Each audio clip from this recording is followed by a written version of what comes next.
Bismillah walhamdulillah wa salatu wa salamu ala rasulillah. In verse 54 of Surah Ar-Rum, Allah subhanahu wa ta'ala says, Allahu alladhi khalaqakum min du'fin, thumma ja'ala min ba'di du'fin quwwa, thumma ja'ala min ba'di quwwatin du'fa wa shayba. Allah subhanahu wa ta'ala created you weak. He then took you to a stage of strength. He thereafter took you to a stage of weakness and old age. So the general system of Almighty Allah is that a person reaches a stage of old age and weakness.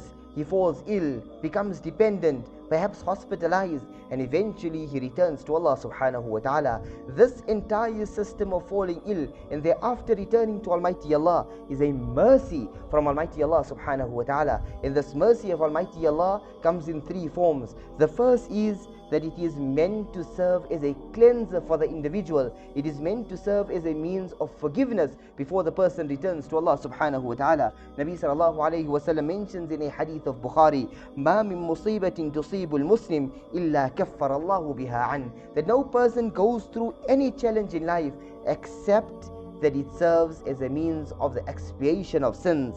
حَتَّى الشَّوْكَةَ يُشَاكُهَا. Even that pricking of a thorn is a means of the forgiveness of the sins of a pious individual, of that believer whose heart is connected with Allah subhanahu wa ta'ala. In another hadith of Tirmidhi, Rasulullah sallallahu alayhi wa sallam explains that a person goes through challenge after challenge, either in terms of his physical well-being, or in terms of wealth, or in terms of his family members, حَتَّى يَلْقَى اللَّهَ وَمَا عَلَيْهِ خَطِيئَةٌ, until finally he reaches that moment when he's leaving this world and he has absolutely no sins to his name. He's completely cleansed through the difficulties that he went through and that perseverance, that patience that he endured during that difficulties that he experienced. So the first is the expiation of sins.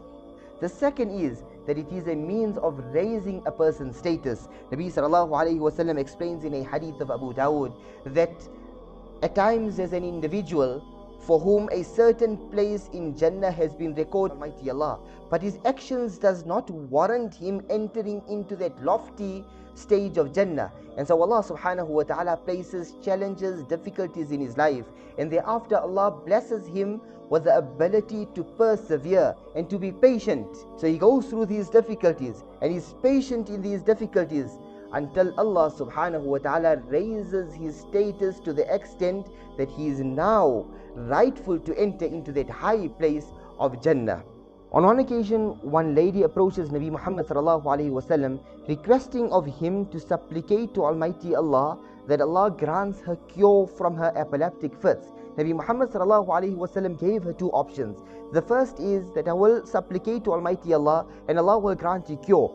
The second option is in sabarti walakil jannah, or you can just bear this difficulty, be patient, and you have a guaranteed place in the gardens of paradise. So through enduring this difficulty of experiencing epileptic fits, this lady is guaranteed a place in Jannah. The noble Sahaba radiallahu anhum would look at this lady and say that this lady has been given guarantee by Nabi sallallahu alaihi wasallam of Jannah. She is a person of Jannah walking in this world. So the first benefit is the expiation of sin. The second benefit is that a person's status is raised in the court of Almighty Allah subhanahu wa ta'ala.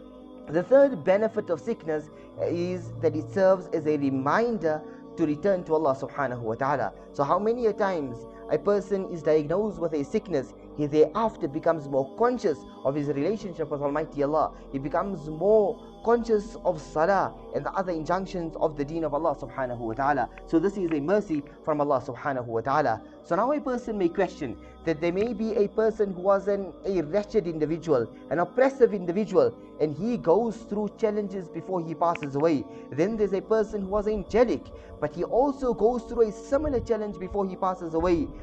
How do we know when it is a punishment from Almighty Allah or when is it a mercy from Almighty Allah subhanahu wa ta'ala? Ulama explain that obviously we do not look at the next person, but we look into our own lives.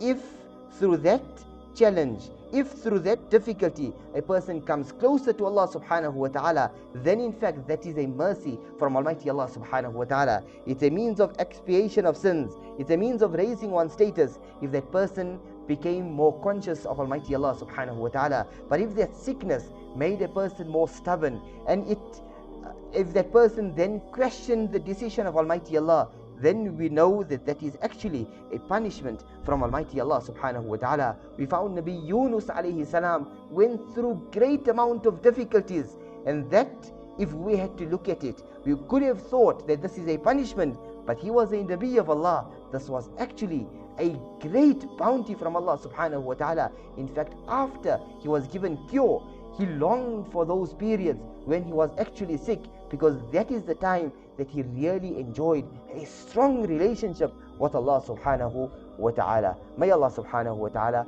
allow us to benefit from every situation that is put upon us by Allah subhanahu wa ta'ala.